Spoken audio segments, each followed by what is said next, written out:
तू अपनी जान की सलामती चाहता है तो चुपचाप फाइल रख के निकल। वो सबूत दीजिए।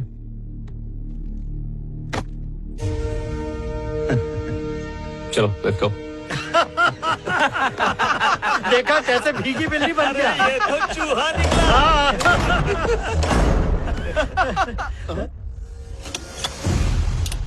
अरे बाप रे, इसने तो अंदर से ताला लगा दिया। हमें तो डर लग रहा है। अबे ये तेरा बॉर्डर नहीं है, यहाँ हमारा ऑर्डर चलता है, समझा? हमसे पंगा मत ले बोल रहा हूँ, बहुत भारी पड़ेगा तुझे। हमें कुछ हो गया तो सारी जिंदगी जेल में सड़ेगा। अरे इसे देख क्या रहे हो? इस फौजी को अभी के अभी सस्पेंड करो। हमारा हम इसे सस्पेंड नहीं कर सकते। ए आर्मी, मौत से मत खेल। तेरे जैसों को जेल में रख के समझा।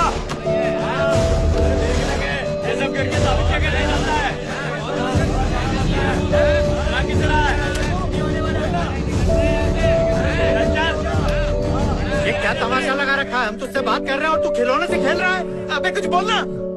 बोलता हूँ, तुम लोग इतने उतावले हो रहे हो तो तुम्हें एक छोटी सी कहानी सुनाता हूँ। मेरे गांव में एक बूढ़े किसान दादाजी रहते थे। उन्होंने सही समय पर अपने खेतों में धान बोया, उसमें सही समय पर खाद और पानी डाला, फसल बहुत अच्छी हुई।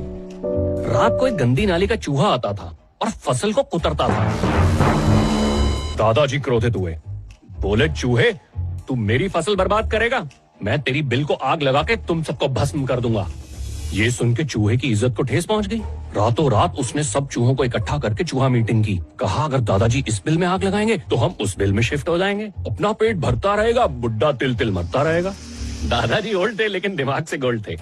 उन्होंने एक एक करके चूहे की हर बिल में कोयला भर दिया। कोयले पे डीजल डाल के उसको आग लगा के हवा मार मार के सभी चूहे भून डाले। ये चूहों की कहानी हमें क्यों सुना रहे हो? हम क्या नर्सरी के बच्चे हैं? चूहे की कहानी और अपनी कहानी में कनेक्शन है सर। वो बैठा चूहा जो अपनी फसल को खराब कर रहा है, और तुम सब वो चूहा मीटिंग वाले चूहे हो। दादाजी तो बेचारे किसान थे तो उन्होंने आग लगाई। मैं तो मिलिट्री वाला हूँ, मैं बॉम्ब लगाऊंगा।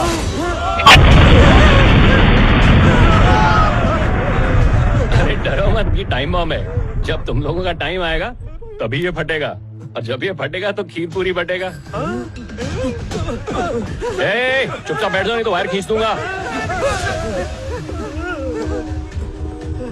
इसमें मैंने 5 मिनट का टाइमर लगाया है। 4 मिनट तक तुम्हें समझाऊंगा, अगर समझ गए तो डिफ्यूज करके निकल लूंगा। जल्दी जल्दी बोलो, हमें मरना नहीं है।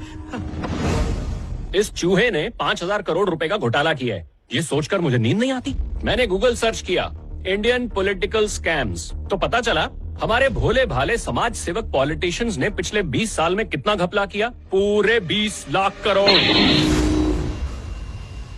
क्या हुआ, अपने घोटाले पे यकीन नहीं आ रहा? आप तो बड़ी आसानी से भूल गए, जनता भी भूल गई, देश भी भूल गया, पर गूगल नहीं भूलता। टाइप करते ही पूरी राम कहानी दिखा देगा। तुम्हारे ये चमत्कारी घोटाले का 0.001% पैसा अगर इस देश की गरीब जनता की प्रॉब्लम सॉल्व करने में लग जाता तो पता है क्या होता? हमारे देश का बच्चा बच्चा well educated and fit and fine रहता। पर ऐसा नहीं हुआ। हमारे यहाँ पे स्कूल तो है लेकिन एजुकेशन के नाम पे धोखा, करप्शन, डोनेशन, यही सब है। और अगर पैसे देके वो डॉक्टर या इंजीनियर बनता है तो वो करप्शन ही करता है। और जब देखो एक ही रोना लगा रहता है कि हमारी देश की आधे से ज्यादा जनता टैक्स नहीं देती, लेकिन देश का हर नागरिक टैक्स देता है। क्योंकि जब वो दुकान में जरूरत का सामान खरीदने जाता है तो आटा, दाल, चावल, तेल, हर चीज पे भर भर के टैक्स लगा होता है, तो टैक्स कैसे नहीं देता है? पीने का साफ पानी, बिना गड्ढे वाली सड़क, अच्छे और सस्ते हॉस्पिटल, ये सब सुविधाएं आम नागरिक को मिल सकती हैं अगर तुम लोग बड़े बड़े घपले और घोटाले करना बंद करो। सही कहा ना?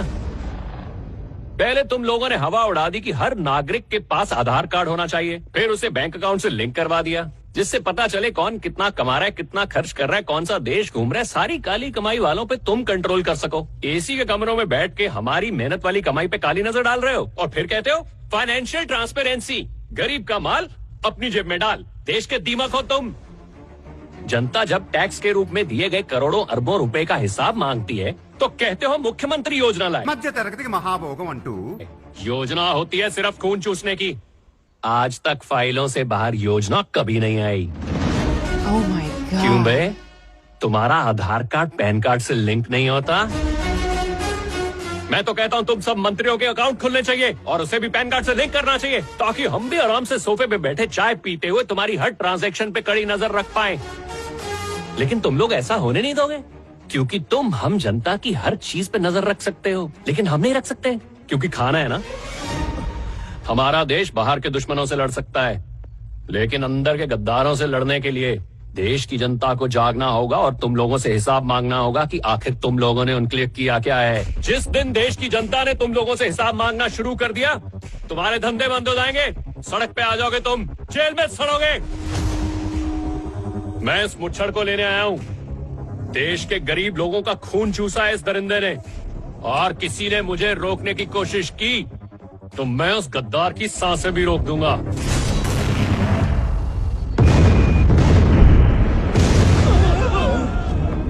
अगर इसने मीडिया के सामने सब कुछ बक दिया ना, तो जनता जूते मारेगी। बाइकआउट दिस चूहा।